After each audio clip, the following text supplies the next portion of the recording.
Good morning, wakey, silver lining gang. It's Andy here. I hope you're having a fabulous Friday so far. And my word, have we got a powerhouse to start the day with. Oh, I'm looking forward to this one. SADHANA Smiles is an absolute leader in a number of ways. Firstly, in the property management scene within real estate, not just in Victoria, Australia, one of a leading authority almost pretty much across the world via hard courts, which she has been deeply engaged with for a number of years now. But as well as that, she's definitely a person that's helped to teach me that you've got to either stand for something or stand for nothing. And Sana definitely does that, and does it with an absolute grace and aplomb that I can do nothing but tip my hat to. Sana, how are you? I am awesome, Andy Reid. Thank you very much for having me on here. We're having a bit of a laugh when we started, or just before we went live, and you said, this is totally unscripted. And I said, brave man doing it with me. Are we getting a bit of feedback here, or is it just me? It's just you, I think. Is it echoing a little bit, or are you okay? No, I'm okay now. Wicked, awesome, good stuff. Look, Sana, I could be seen as a brave guy. I'm sure there'd be a number of people in the industry that might be thinking I might be stupid. I don't know, but honestly, I couldn't thank you enough for being on the show with us. One thing I've loved about what you've been doing is what I'm sent to you in a message when we were organising this, is that I've loved the fact that as a genuine leader in life, let alone the industry, there's been a few people that have really stood up, and it's been very, very interesting from an observational point of view to see the ones that pretend to be a leader and the ones that genuinely are, and you've certainly done that. How have you found yourself in terms of your own personal energies and behaviors and emotions through the first half of this year? Thank you for that, Andy. And look, I think I'm a big believer in being very transparent and honest, and I think for a lot of us, the first few weeks, certainly the first month, and I was quite open with people, it was shit. I remember driving into work because I was still in the office. Half my team was at home and the other half was in the office, and the corporate team had all gone home. And I was going to the office early, leaving late, and coping with an avalanche of things coming towards us from everywhere. And, driving into the office feeling sick because I didn't have all the answers, and you just didn't know what was going to happen. And so I think for a lot of leaders during that time, it was about the whole fake it till you make it kind of stuff, because you couldn't, it was about being authentic to say, hey, I don't have all the answers, but I'm going to come back to you as soon as I can.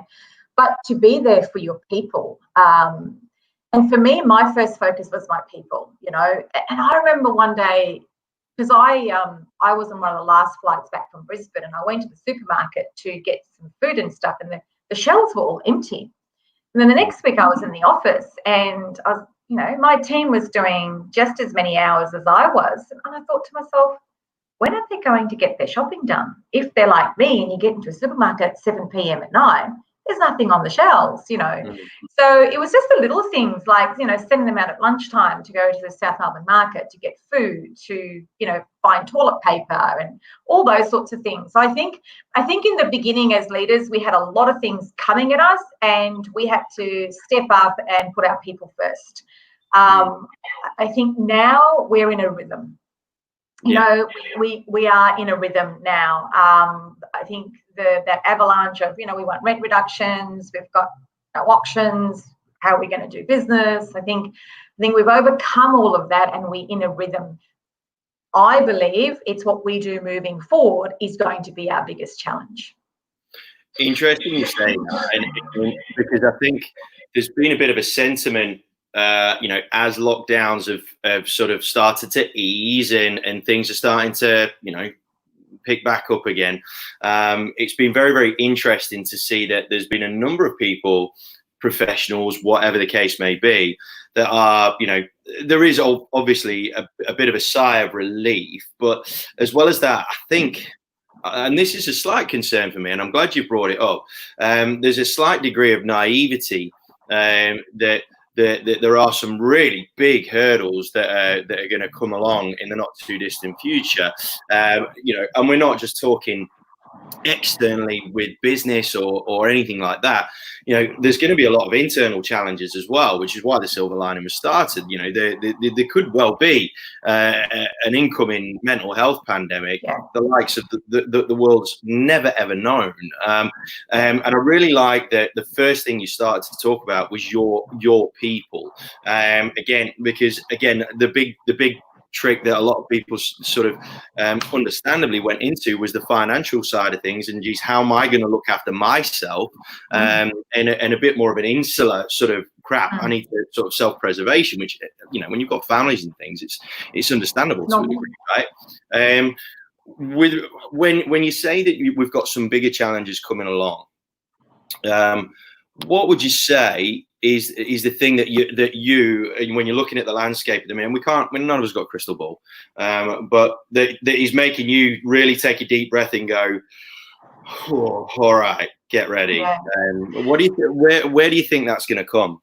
I'm really glad you brought the mental health piece up, because I think that's an element for all of us, in not just real estate agents, but for us globally in business as leaders, to really take into consideration. And I'll explain a little bit why. I think it's the asking your people how you are. And I was speaking to Rick Rushton earlier this week in one of the podcasts. I know, that guy. The guy who knows everybody, right? So one of the things that we talked about was this mental health issue, and being able to ask people, are you okay? No. Are you really okay? You know, what's keeping you up at night? And I think as leaders, we really need to ask that question more than one time, is to be really aware of some of the emotional changes that might be happening to people around us. And that's hard to do if they're working from home and you're connecting via Zoom. You know, I can hide my emotional stage or stress from you very easily in a half an hour phone call.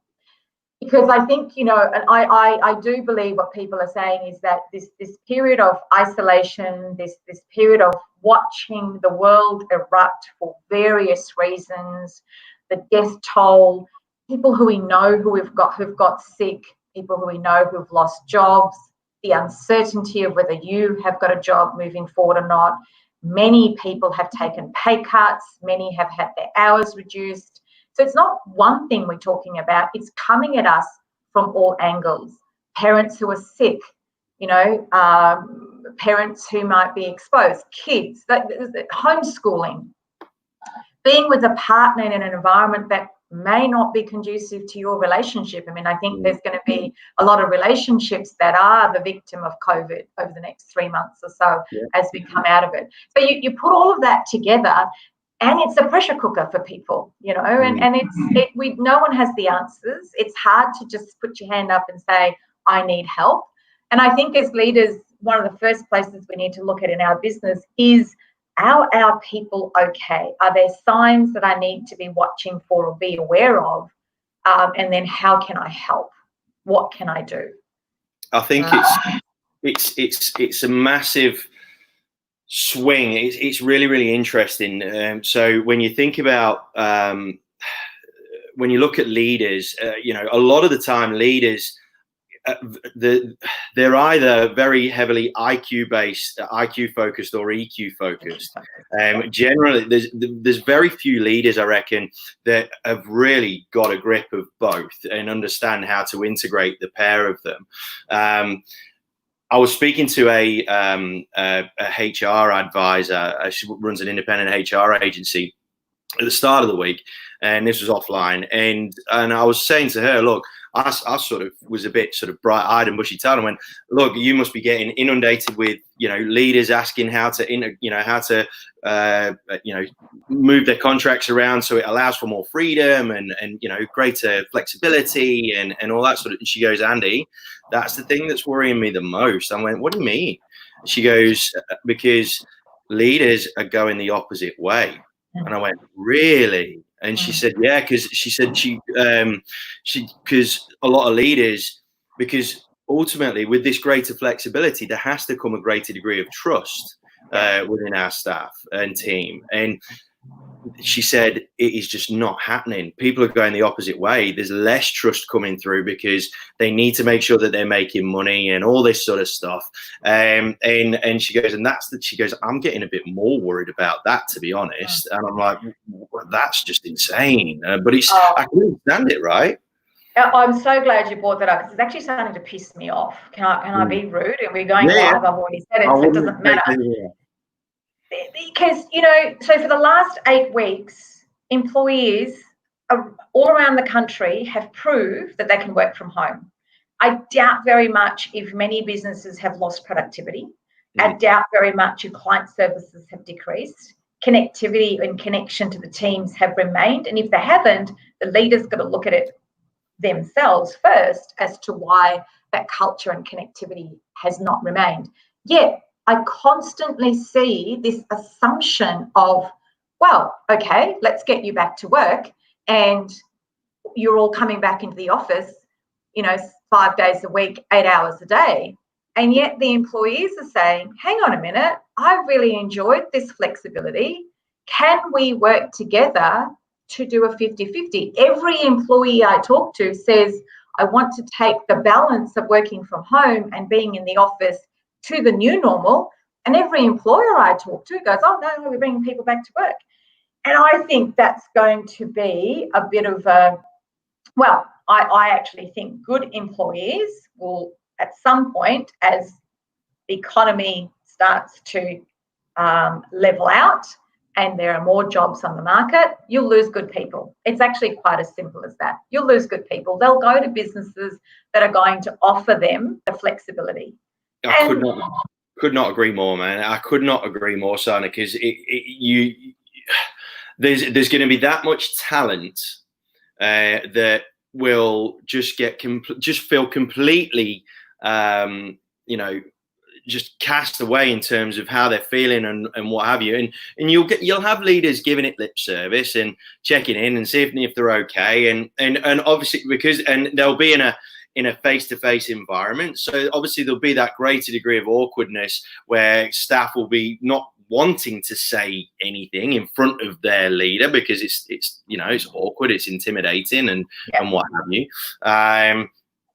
When the reality is, and I made a comment on a few episodes ago, one thing that one area that I'm really excited for are the stay-at-home parents.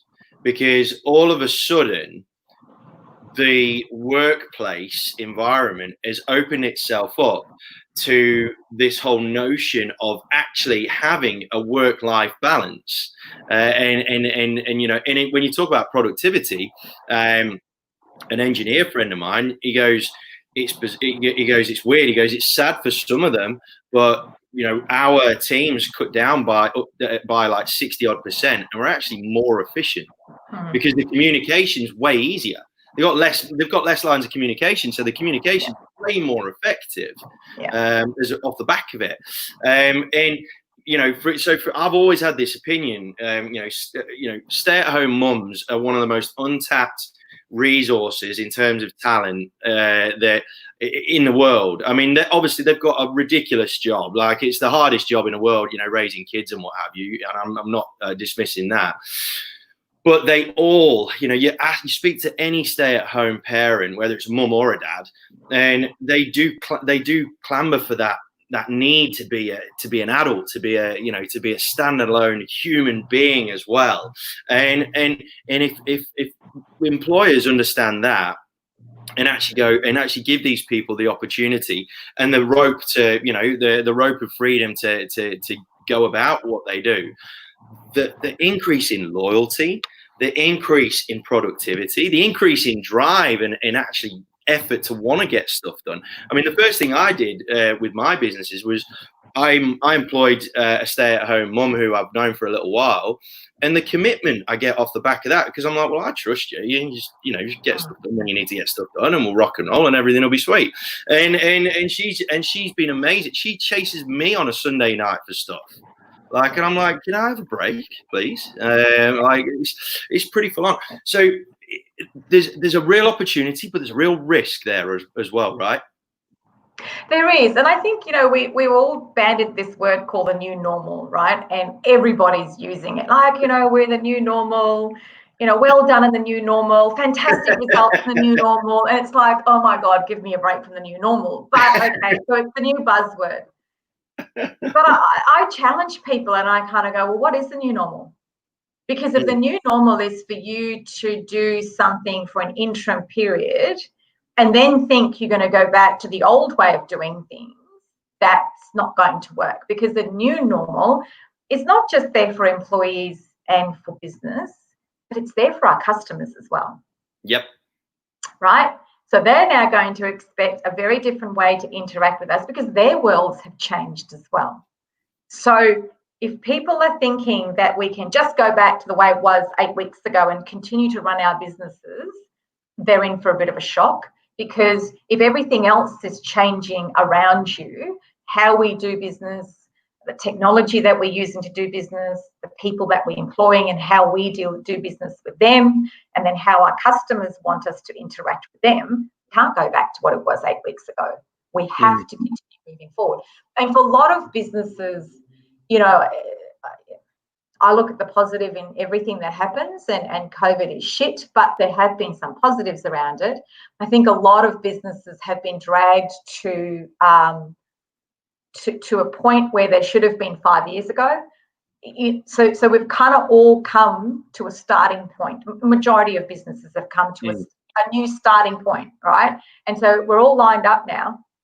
And when that gun goes off and we're supposed to go forward, I wonder how many people are going to remain at that starting point and then 5 years from now go, oh, we need to do a bit of a catch up again, And a lot of businesses have done that. I don't know how many meetings I've sat in where people have gone, oh, we've finally moved on to a cloud-based product, or we're now working on becoming paperless, and, we are now doing the virtual inspections and all the wonderful things that people are doing now: virtual inspections, virtual routines, cloud-based systems, working from home, flexi work, virtual tours. They're all been here for a very long time. None of it is new. And that's I could not agree more. I mean, it's the same. It was the same with the auction thing. So I mean, look, I online auctions and what have you. For me, there is a bit of the theatre does dissipate a little bit off the back of it, but the greater fear wasn't that. Like me as a purist, that was my concern. But the greater fear from the practitioner side of things, from the agent side of things, was the technology. I went, hold on, I'm pretty sure we've been able to do video conferencing for 20 odd years or whatever the case may be, and I'm pretty sure that the telephone has been around for a while. So I think we might be able to navigate this quite happily from a logistics point of view. And you're absolutely right. I love what you said there. I think that's probably another piece of language that we need to perhaps try and remove, this whole new normal, because it lures people into a false sense of security, right? They think that they've got it. Yeah, we've got it. We've got what the new normal is. I reckon if we can try and change that to the new starting point, I think that's a much better way of putting it. I think that's a way better way of putting it. In fact, it was Rick. Rick, go back to the guy. We don't want to give him too much light. Oh God, not again. His head's big enough as it is. He made he put a post up on LinkedIn about the importance of language. And for me, over the last few weeks, especially, self-talk, language to self and in your own internal dialogue is so incredibly vital. And we were talking about things like social distancing. That in itself is promoting mental health issues. It really, really is. When realistically, it's got nothing to do with distancing socially. It's about distancing physically. The social part is so much more important because of the lack of physical interaction.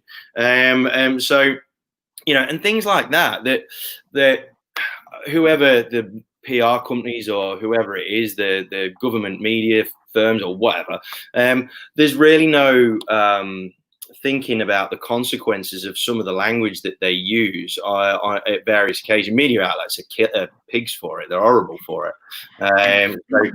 So I love the fact that you talk about it being a new starting point. And that, again, let's look at the positive connotations.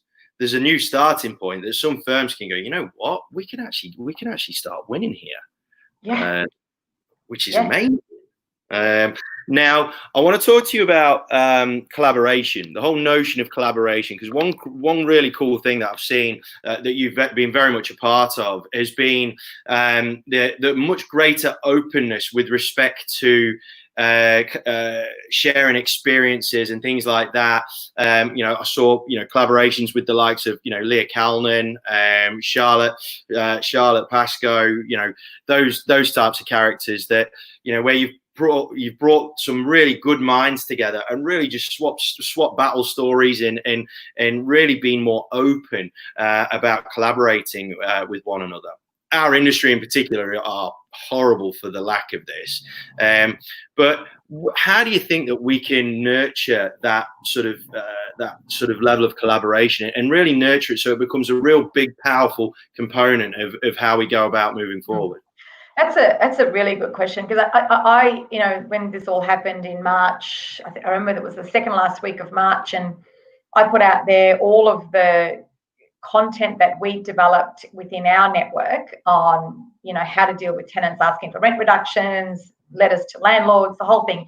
And I put it on Hayley Mitchell's site and just said, you know, here you go. If anybody wants anything, call me.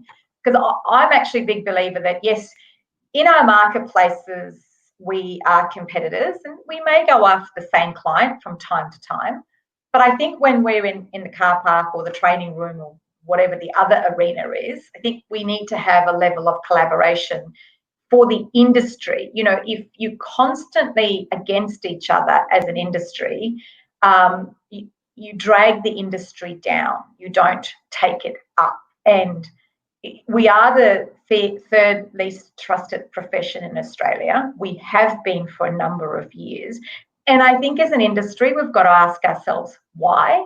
And part of it is that we maybe not be seen as professional as we should be seen as. And we have some amazing professionals in our industry. We've got some amazing businesses. We've got some amazing leaders. And so when you look at the depth of our industry versus what the consumers think about us, there's no match.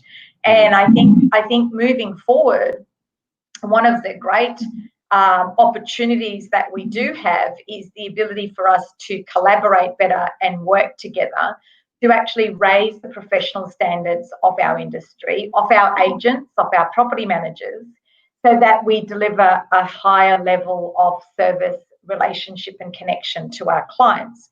And I think COVID-19 has really brought this out to the forefront, because our clients are expecting a very different type of service from our people right now. They want our people to be informed. They want high levels of communication.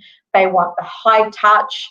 They are wanting from us rapid fire answers. They want us to protect their investments. They expect us to understand the legislation. There's a whole range of things that they expect us to do. And when you're working in an environment that's shifting really fast and we don't know the answers, but our clients are expecting us to, it takes the level of professionalism to actually balance that. Yeah. And there's a lot of people who struggled with that. You know, there's a lot of people who went, you know, give me the answers because I don't know how to deal with that. And so I think we've got an opportunity right now to actually work as an industry to say, let's raise these standards. Now, I don't know whether the REI step into that, whether the franchise group step into that. You know, we've got great training programs within our network at Harcourts. But I think as an industry, we've got an opportunity. It's a massive opportunity as well, because I mean, like for example, like my wife, she watched a couple of the one or two of the videos that you were a part of with Hayley and the gang, and you know, for her being a professional in the space, she was I won't say comforted, because she's bloody good at her job herself, but just that understanding that there is a greater awareness of the greater problems, and that you know, and I think a sharing of that is very, very crucial. One of the biggest things that really it's always fascinated me, and not in a positive way, is how there's just a complete lack of focus on the who the most important person is, which is the consumer at the end of the day. And I've always found it just baffling how the whole cloak and dagger thing. And yeah, you're going to come up against each other, and it's competitive and all that sort of jazz. But at the same time, like, if I can help you get better and you help me get better, then for one, the consumer's going to get a better service either way. But ultimately, the ones that do end up collaborating with each other to a greater degree are going to have a much better chance of winning over the ones that are, that are so isolated because of their own sort of behaviors and mentality. They're just going to get left alone and left in the dark. And that's where I think you will find that the teams and businesses and leaders that are more open to collaborating are going to be the ones that end up getting ahead in this from this new starting point, right? I think, and it's a fascinating topic, particularly in our industry, and I think it's been exposed, and I'm really glad it has. With respect to current practices and so on and so, I mean, obviously the real estate institutes in each state have really stood up incredibly well, I feel, with everything that's gone on from a leadership point of view. What can leaders do to sort of encourage their frontline teams to be open to collaboration more? What sort of practices do you think that could be brought into businesses to really promote this sort of sense of need for collaboration? Yeah, and that's a good question, because in a franchise group, which is what I work in, that's easy, because we collaborate with each other all the time. We've got X number of offices in every state. We get together for conferences. We get together for, Zoom meetings and all that sort of stuff. If I was an independent business, I'd find it really difficult to go to the guy down the road from me to collaborate with them. And that doesn't make any sense, because we do compete in the same market. But what I would do as an independent is I would go to someone on the other side of the city to collaborate with, or to talk to, or somebody who I'm not competing with on a regular basis. It's that whole buddy system that we quite often talk about. But to go to people that you're not directly competing with in the same marketplace, to have coffee, to have conversations, to attend their sales meetings or property management meetings, to collaborate on data, information, training, products, best practice.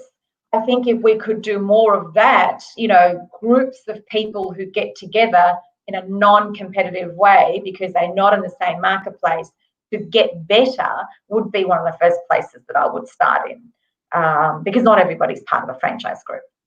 And I'm really glad that you've brought that point up, because there are so many smaller businesses now, and that number is potentially growing. With more people seeing the technology element of things and going, what, I reckon I've got this. I reckon I can handle this. Whether they can or not is a completely another question, right? But there is that perception, because of the fact that things have become a lot more agile and a lot more mobile, that there is a greater capacity in terms of how much we can do. There's a greater opportunity to actually make more of our days. Yeah. So I think it would, that's something that I'm really glad that you want to put out there. If you're an independent, do it box clever, but just go and just reach out to people that are in a different suburb, or in a different, like you said, different neck of the woods entirely. Go meet with someone in the city that's from the western suburbs, or or whatever, or down, or Geelong, or wherever. Or from another state. If you're visiting another state, which I know none of us are, no, but if you're going to another state, go to their office. I mean, if somebody ever rings us up from another brand and we go into another state and they say, can we come and have a chat to you and have a look at the offices? None of our offices are ever going to say no, because we're not competing in the same marketplace. We quite often, within even our own organisation, will do tours of other brands. So we'll go to another state and do office tours of other brand, but that builds connections with the leaders, and they stay in touch. We go to New Zealand comes here. So it does happen, but I think we can get a lot better at it. 100%, 100%. Now, before I just want to touch on one more topic before I let you crack on with your day, and it's that whole thing that I have a hell of a lot of respect for you about is that your ability to really stand for something. I think one thing that holds so many people back, is that need to pander to popular opinion. There's a hell of a lot of very sensitive topics that are flying all over the place right now, right? So you've obviously got still got, believe it or not, COVID's still kicking around apparently, but you've also got everything that's going on in the US. There is the rising issue with regards to things like domestic violence and those sorts of things. You are very much, I'm not going to say the word outspoken because I think that's a little bit derogatory, but you are very vocal in things that you stand for and believe in, and you're unapologetic about that. And I personally, some people might think different. I personally think that that's brilliant. I love it, and I actually take some. I actually get a little bit inspired by it sometimes. And where is that strength? Where is that inner strength come from with you? I want to know how is it an upbringing thing, or what is it that's created this real steel within your character? I think it is my upbringing. I'll share my background with the people who are listening to this, and most of you won't know this, but I was born in Fiji, as many of you know, and my heritage is that my grandfather was a slave, and he was a slave for 14 years before he was freed. My grandmother was born into slavery. Now he was an amazing individual. He was very kind. He was very humble. But today we'd describe him as an entrepreneur. So he had a farm. He grew sugarcane. He had a mill. He was the first man to get a bus driver's license. He had a milk bar. He had 3 wives. So he was an entrepreneur, all right. Is he an entrepreneur, or is he just a sucker for punishment? Wow, I know. He had 15 children, and what I found amazing about this man was that he educated every one of his kids. Now, this is the 50s, 40s, and 50s, and he educated, including his daughters, because he actually believed that if you had education, you had choice. Now I find that incredible. My grandmother was a 4'0" smoking. I swear to God, she smoked hooch, because I think back to the memories and some of the times, and she was absolutely nuts. Those secret cigarettes that she used to have. But she was 4'0", and she was this determined, incredible woman with a great sense of right and wrong. And if she felt that you had done something wrong, she let you know it. And I think genetically, and having had that experience, and we grew up on a farm, and every time I went down there, which was quite often, no running water, no electricity, no gas stove. We cooked on an open wood fire. Everything was hand done. So I grew up in an environment where I was exposed to many different, I guess, types of living environments. Now, what I think has happened is that genetically I've taken on some of that stuff, but I also then grew up in an environment where my mum and dad got married, and my father's family were against that marriage. And so I grew up in an environment of discrimination. I grew up in an environment where my mother wasn't accepted, I wasn't accepted, my brother wasn't accepted. Now, when that happens to you as a child, first you do everything you can to be accepted, then you get angry, and then you get resilient. And the resilience builds the desire for you to stand up for something that is right. Right. So you fast forward to the 54-year-old woman today, and that's just innate in me. If I see something that I truly believe in, and as I say to people, I don't expect everyone to agree with me. I don't expect I'm not right all the time. But it comes from in here for me. If I truly believe that this is wrong and we need to have a voice around it, then I will do everything in my power to be a voice amongst a lot of other voices around that issue. So, the domestic violence came from that. the issue again, right now that we've got, which is around Black Lives Matters, comes from that, you know, and I think I did a session yesterday that I put online. I was appalled by what happened in America. And then somebody I work with said to me, you know, before you start raging about what's happening in America, start raging about what's happening in Australia. And it actually just stopped me. And I went, wow, you know, I was ashamed and I was so disappointed in myself. But that made me go and do the research, get some understanding around what was happening. And I was like, we all have what happened in America happening in every country around the world. The difference is that we perhaps haven't given it the voice in Australia that it should have had. And more of us need to give that voice. I mean, like Rio Tinto coming out, you know, yesterday and saying, oh, we're so sorry we blew up, you know, caves that are over 40,000 years old with artifacts and history about humans because they wanted to mine is unacceptable. And how our government let that happen, how we didn't have people chaining themselves to those rocks, I do not know. I do not know how we missed it. And I do not know how we allowed Rio Tinto to blow those caves up. It's just appalling. So I think, you know, I'm a big believer when you become aware of something, you get the information, you get the knowledge, and you take a stand. You have a voice. The more people who have a voice, the bigger difference you make. I couldn't agree more, and that's why I think I respect you quite a lot. Is it comes from, you know, without knowing that story, and thank you so much for sharing it. You know, it was clear. It's clear, very clear that whenever you know, whenever you pipe up about something, a topic or an issue or something, it's coming from a real genuine place. The thing that frustrates me about society is we'll jump on a bandwagon without really knowing where that bandwagon's going. And I said this to, I can't remember, it was on it was I think it was with Matt Scafidi maybe, and I actually said that exact thing about, guys, we're all, like, everyone's jumping on this Black Lives Matter bandwagon.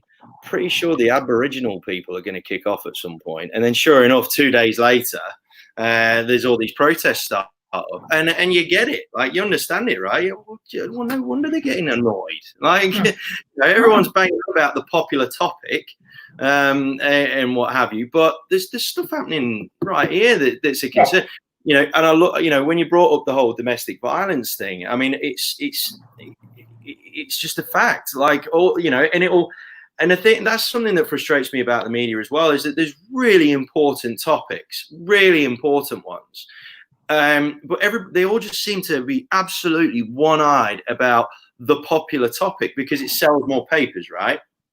And yet there are some serious things going on. You know, I mean, rises in domestic violence in Western society, that's just abhorrent. That's just, it's just ridiculous that it's going on. How, you know, whether it's, you know, whether the abused either don't know or understand or feel that they can reach out, or they don't know how to reach out or where to reach out to, or the abuser feeling that they can still get away with it. It's just insane.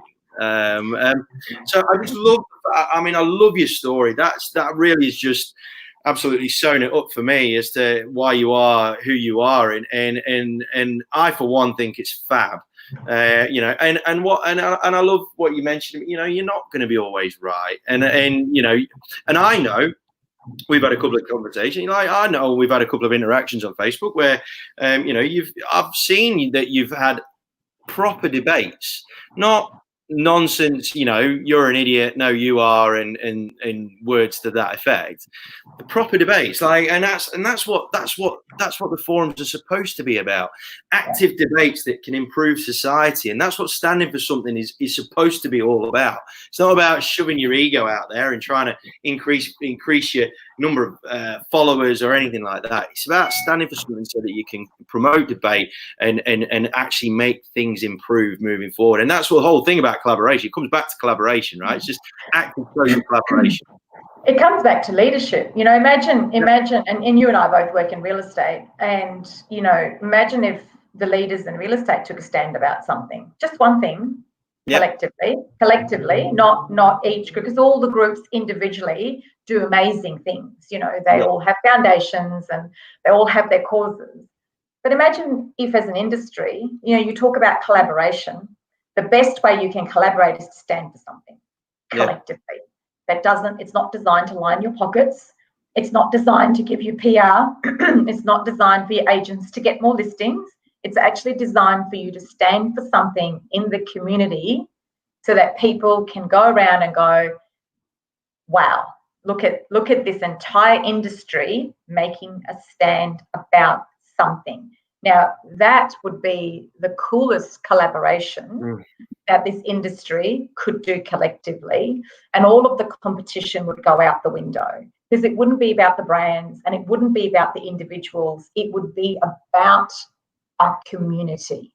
And I think if we can, in our new normal, start to think like that, wouldn't that be an amazing industry to work in? You know, we would attract so many incredible people into this industry. I don't know how many times I put out there when we were doing Walk a Mile to so many brands to say, come and join us. This is, you know, collectively, this impacts our industry, because I don't know how many houses that we would go into to sell where a partner is a victim of domestic violence. So if we, you know, whatever that looked like, there was a collective gathering around that one cause because it directly impacts us and our communities. Imagine what that would have been like. And when you think about it, so that it ties in with my philosophy that, you know, if we were to donate 3 to 5% of our time and skills to communities and societies, the world would be a better place for free.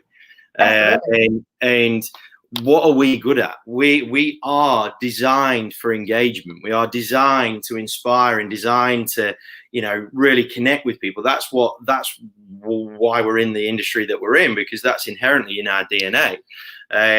So if you talk about influence, if we were to turn that sort of our sort of Death Star of an industry and really zapped it at one thing with a concentrated force, the nation would take notice like that. It'd just be mental how much of an impact we could have. And, you know, when we started Walk a Mile, or when I started Walk a Mile 8 years ago, I had no idea of the connection the community would have back with us.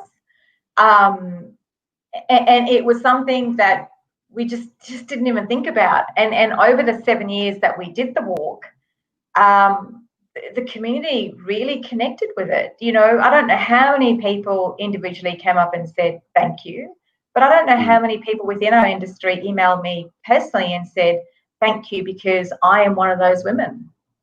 You see, you don't know what's happening in your own backyard, in your own business, right? So, and it's easy not to do it, Andy. It's easy not to stand for something. It's easy to say it's too hard. It's boring now. We've done it for so long. We can't do it anymore. It's easy to walk away. It is much harder to put a stake in the ground and be courageous enough to say, no, this is it. This is what we stand for. And until this issue exists, this is what we stand for. It takes inspirational, motivated, courageous leaders to say, this is what we stand for. And we stand for this reason. And this needs to change. And this is how we're going to change it. Massive opportunity. Love it. What an amazing and inspiring way to end this fabulous conversation. I can't thank you enough for your time, SADHANA. I always enjoy interacting with you, and so much power in everything that you've just said. And thank you so much for sharing your story with us as well. Guys, you know, if you're being in any way, shape or form inspired by what this human has to say, then connect with her and you know, join her if she's raising a subject that really does impact on you. Feel free to stand side by side with her, because she isn't a bad person to be stood alongside. I can tell you that free and for nothing. Sadhana, thank you so much. Oh, Andy, thank you for having me. I've watched your programs and I've really enjoyed the people that you've interviewed. So I'm very honoured to be part of it. Enjoy your 2 weeks in isolation at the Crown. Yeah. Melbourne looks really Melbourne. Good today. Yeah, it's a beautiful day. I hope you don't go stir crazy in that room. Oh, I might just do that. It was really sad that I got excited when I had some dishwashing liquid dropped off so I could wash my cup. I was really excited about that. That wasn't ideal. That's not ideal. I looked at myself in the mirror and went, Andy, no. Well, I'm going to let you crack on. Thank you so much for your time and everything that you've just said. It just makes so much sense on so many levels. And please, gang, please connect with Sadhana. She's someone that is well worth connecting with and being inspired by. Sadhana, you take care and enjoy your weekend, all right? You too, Andy. Thank you. All the best.